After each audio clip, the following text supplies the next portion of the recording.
الحمد لله تم اتفاق بالسويدة. بظن هذا الاتفاق كان بيرعى مصالح أهل السويدة وبيرعى مصالح سوريا بنفس الوقت. بس أنا بدي أحكي على كل حدا خون أهل السويدة. أول شيء أهل السويدة شرفاء من يوم يومهم.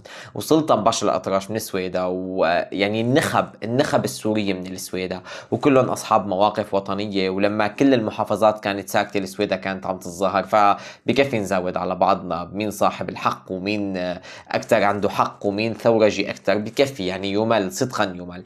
اما فيما يخص بانه الاقليات بتطلب حمايه العدو، معلش انتم كونوا الاخ الكبير اللي بيستحمل اخوه الصغير وبيساعه، واحتضنوا هالعالم يعني، حبوهم، طمنوهم، عيشوهم معاكم يا اخي بحق العيش المشترك. شوفوا انه ما حدا رح يطلب حمايه خارجيه، شوفوا انه ما حدا رح يقول نحن معاجبنا العيشه معكم يعني. اما انت اذا بدك تجيب رشاشك وبدك تذبح وتقتل وانا بيطلع بايدي وانا بيطلع والعلاك البلا طعمي، اكيد العالم رح تطالب بحمايه ولي. يعني شو مفكرين انت بدك تيجي تذبحني وتقتلني ببيتي وانا اقول لك والله تعال نحن ابناء وطن واحد وبلد واحد؟ لا حبيبي.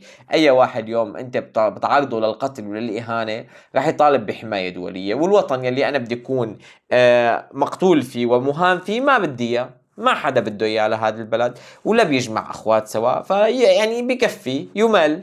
زهقنا يا زلمه، ملينا يا زلمه.